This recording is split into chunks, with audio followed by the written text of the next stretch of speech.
was like the perfect song, and you let us sing along.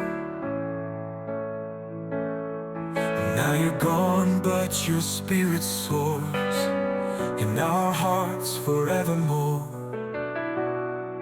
Welcome to I Pressed On. That is the word depression rearranged for a more positive outlook on life. And I'm your host, Barbie Segaris, along with my co host, Brian Chrysagas. And I want to introduce my next guest, who I had the privilege of meeting again because of my love of daytime soap operas. I had the opportunity to meet this wonderful actor, Mr. Daniel Goddard. And there wasn't a fan that didn't love him and a fan that he didn't love. And Daniel, welcome to our show. You've always embraced our friendship, which meant so much to me. So I just want to say thank you and welcome to our show. Thank you for having me. And I have to tell you, the anagram of "I pressed on for depression" I think is brilliant. It's Ah, it's thank Thank you. you. it's one of those things that depression it is debilitating. It's debilitating for the people who experience it, and it's debilitating for the people who are in the orbit of those people who suffer from it. Because when you love someone and you want to help and you can't, it's debilitating to know you don't have that power and that ability to lift them up. So to see I pressed on as an anagram for depression, I just think it's wonderful. So thank you Ah, for having thank you, Thank Daniel. you. No, what Thank a you. pleasure to have you because honestly, people don't understand that it is crippling. It's a really a crippling type of disease because and they think it's just oh you can get over it. me. It's Right, not. It's not. It's a day by day right, experience, sometimes minute by minute, sometimes second by second. When you go through something like that, it's just, especially when you don't expect it or when it's a total shock or when, just depending on what type of loss it is. right, If it was a suicide, that's a total different loss. But when it's a loved one who you're so close to, um, and no matter what it is, mine was a twin brother, yeah, and we were inseparable. So for me, never having a day without my brother, never knowing us really that much of a minute without my brother, we were always together, whatever we did.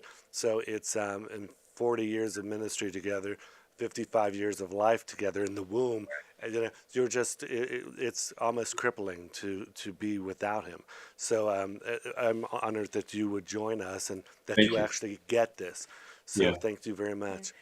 yeah. Daniel, tell us a little bit about like when you first left Australia and came to America, when that was, and how you decided to do that. Sure. I left. Well, first and foremost, condolences on the passing of your brother. I can only Thank you. imagine. Thank you. I've had in my life four very close friends who've committed suicide. And just for that being said, like I understand the loss of a close friend, but to lose a twin brother, I couldn't imagine. It's awful. I couldn't imagine on a multitude of levels, especially the symbiotic communication that twins have.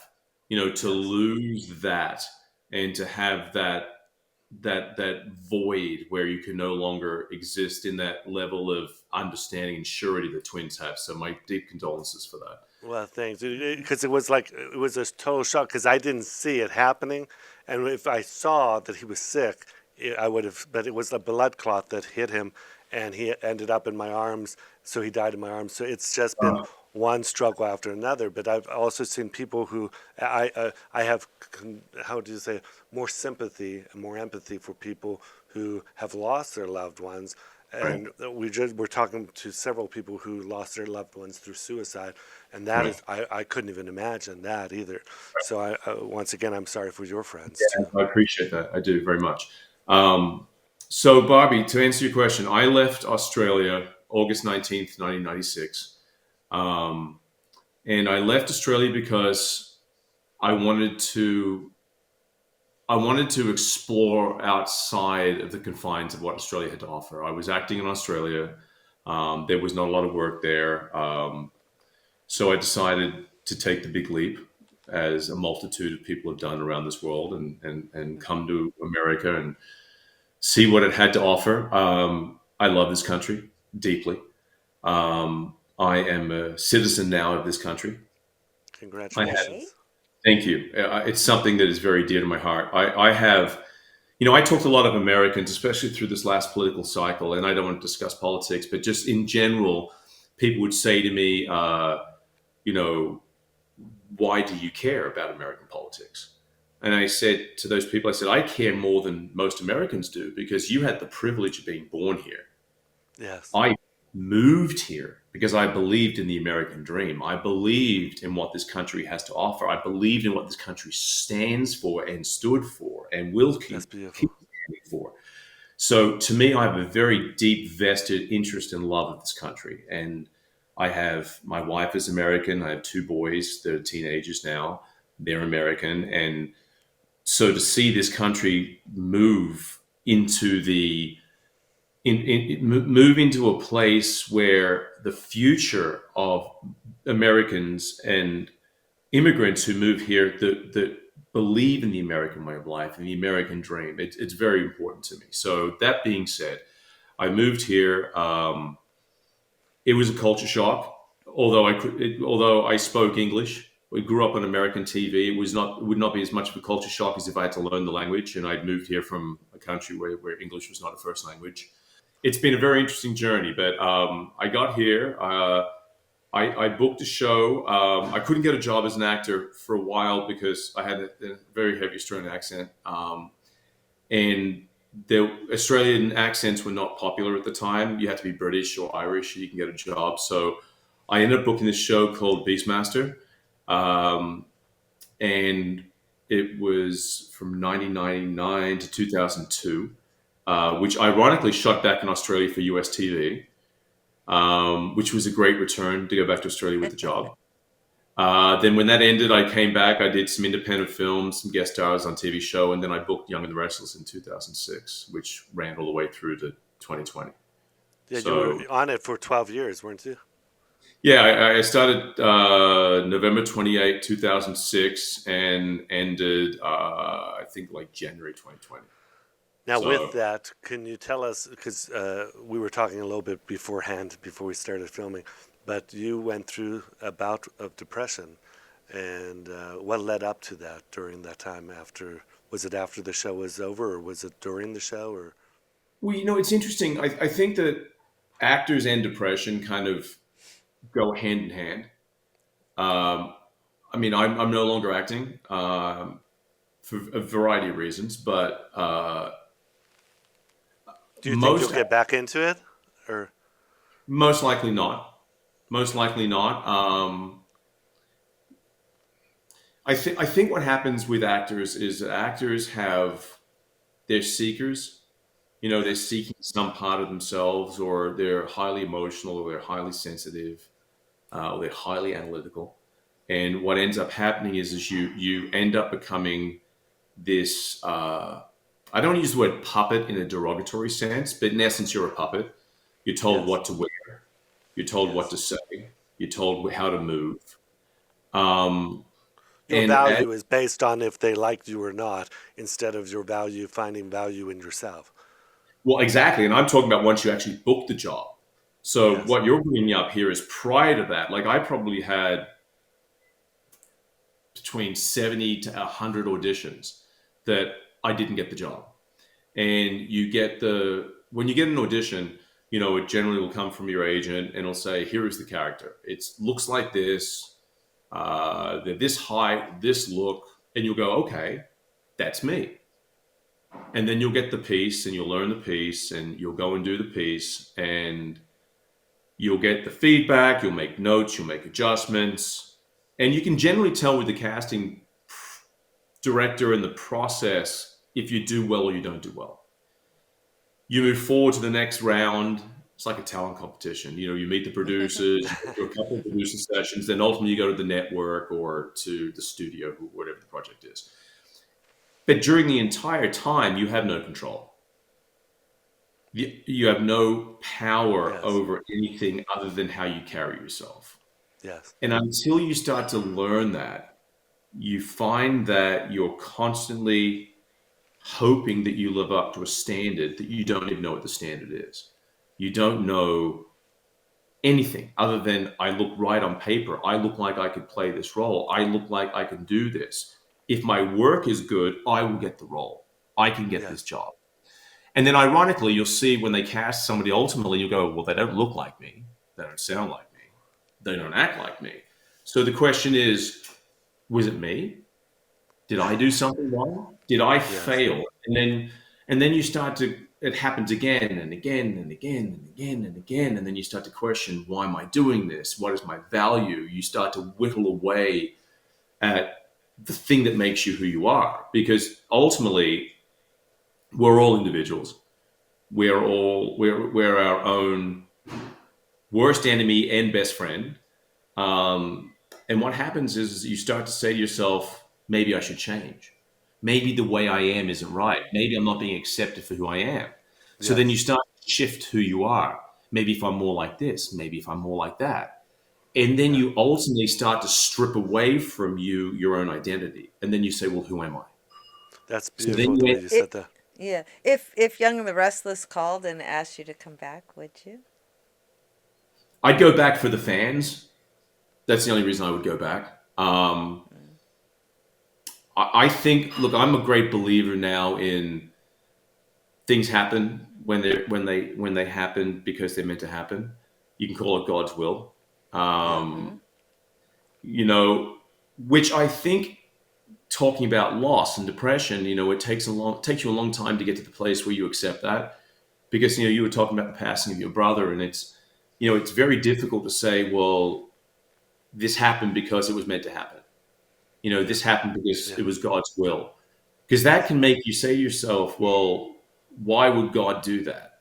Yes. Why would the universe take that from me? I actually Why? hated God for several, almost that whole year. I hated God, and I've Right, had to work through that because my entire relationship with God was based from a very young boy that loved God, and then this happened, and I felt like, what did we do to be punished? Why did you punish me? Why did I not do enough for you? So you put your value in, and my value was in us as because we did 14 CDs together.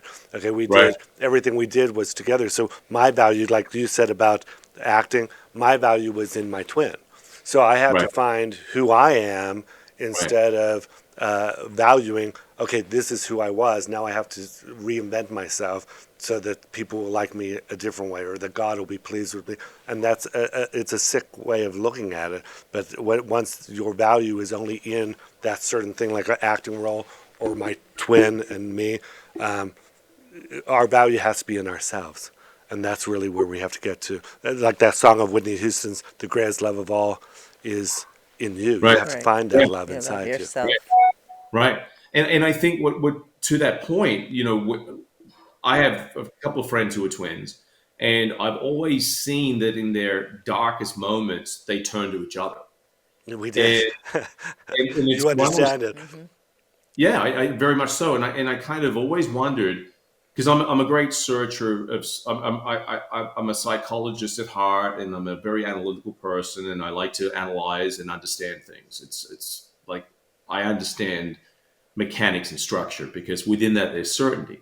Um, so when you get to the point where you have a twin and you turn to the twin for either to be consoled or to find sense amongst the senselessness of Hmm. things, then you're then thrust into the position of no longer having that resource. Yes. You must have had an extraordinary self-searching introverted Oh, moment where you had to look at yourself in the mirror for the very first time.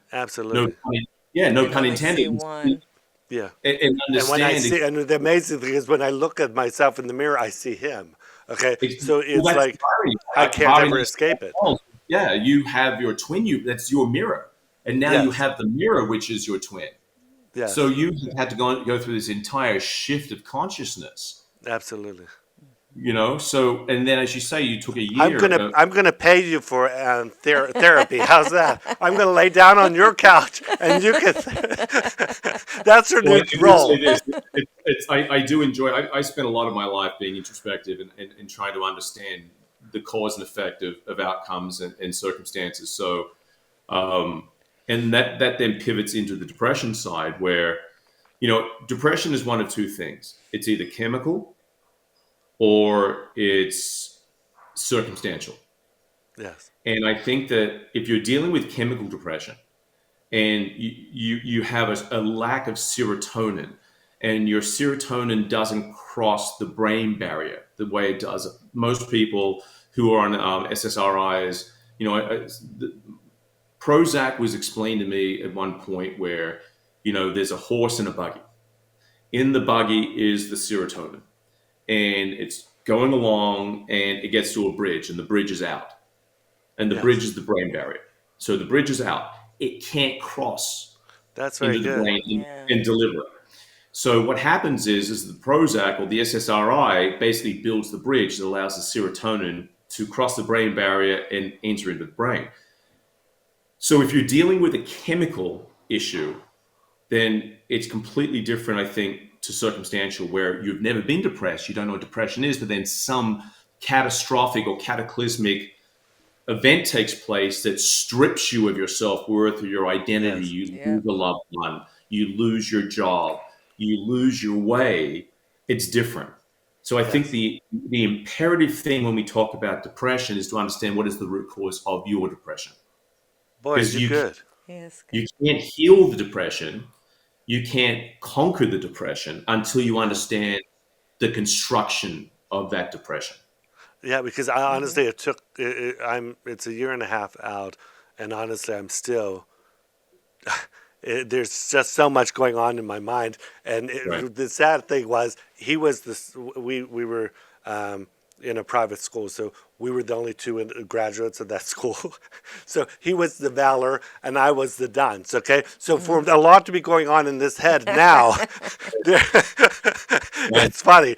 But I You want to don't put get to, yourself because down. you are amazing at how you did, obviously how you think and stuff. But you went through a bout of depression, and if the audience is watching right now and they're wondering, how did this guy get so brilliant in knowing about this stuff? How did you? Did you study?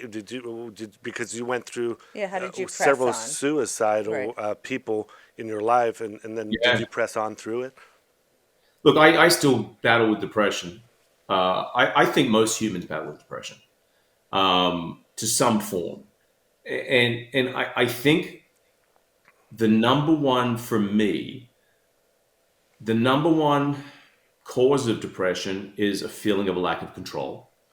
Yeah. In that lack of control, you feel worthless.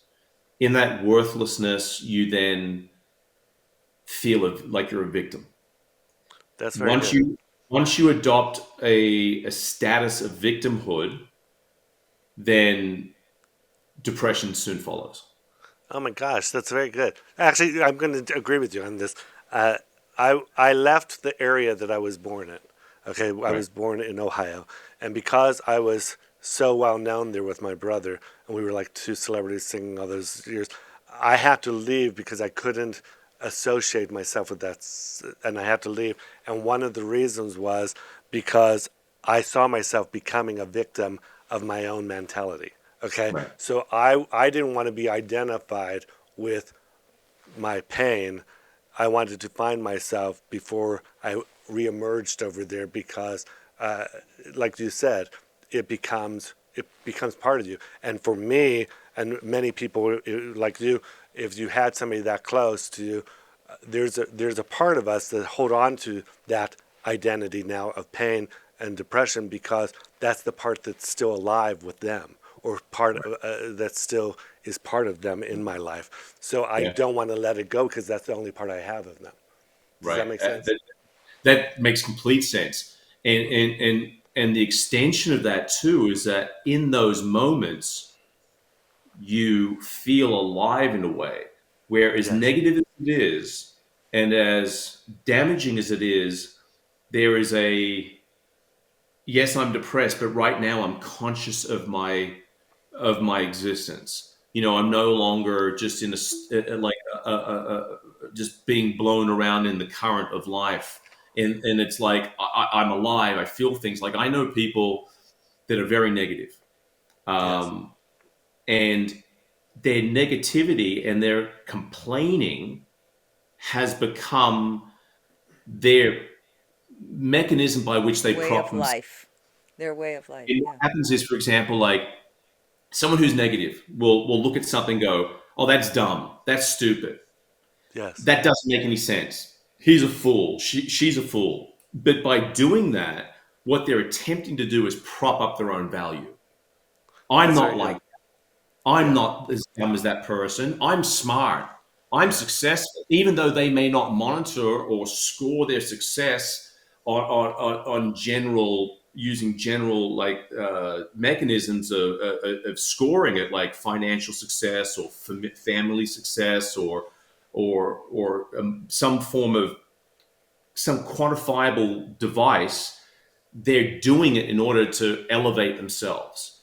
And the number one thing I forced myself to do was to stop seeing the fault in things. Like, it's very fun. Like, my dad is a used car.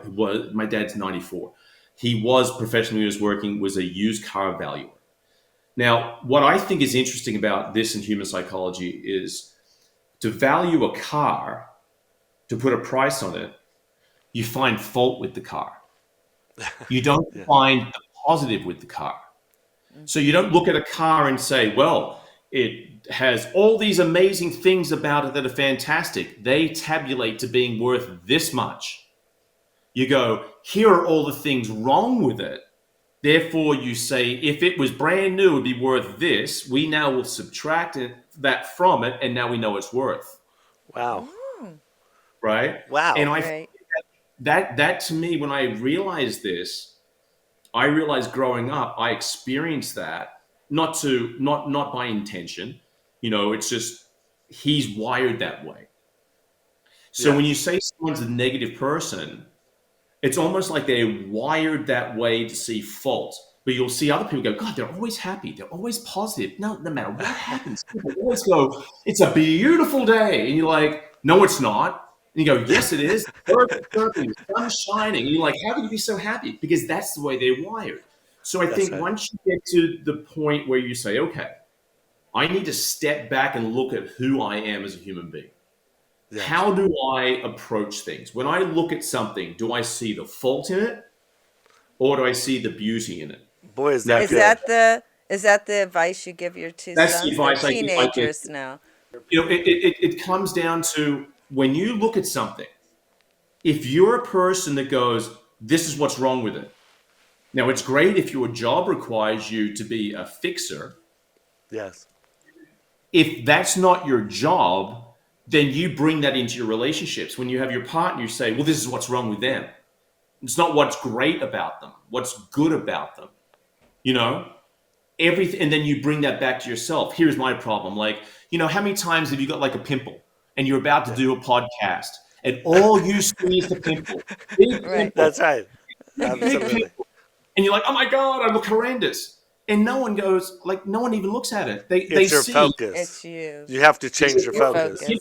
like 0.2% of what they're looking at in this frame that we Yes. have right now, but it's all you see. So it's about saying to yourself, lose the mindset that finds fault.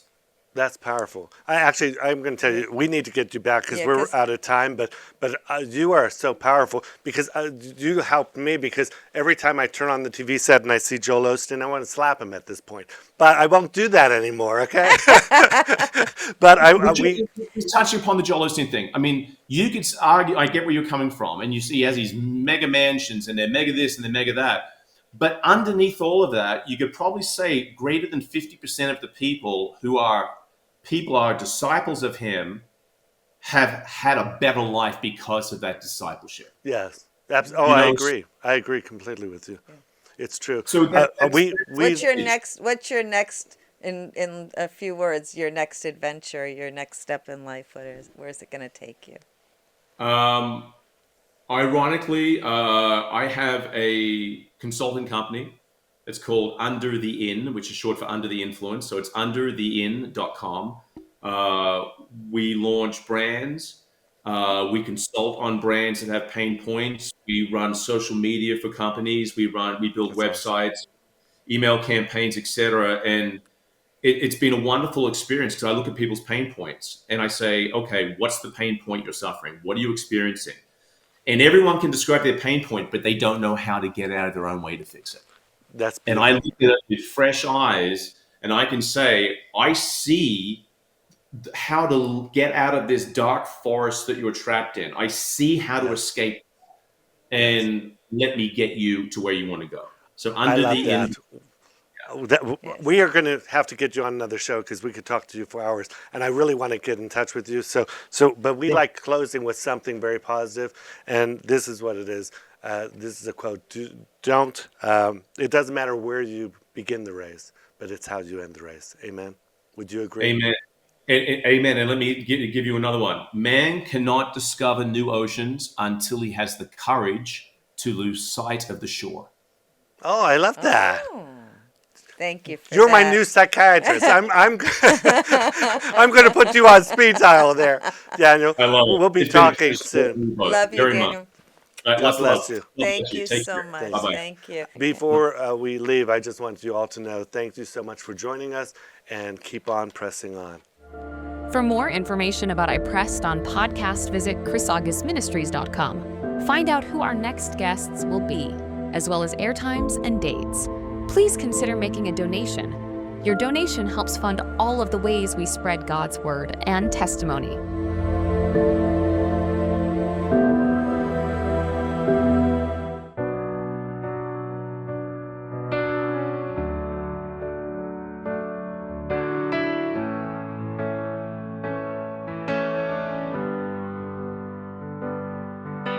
Your life was like the perfect song, and you let us sing along. Now you're gone, but your spirit soars in our hearts forevermore. You lived each day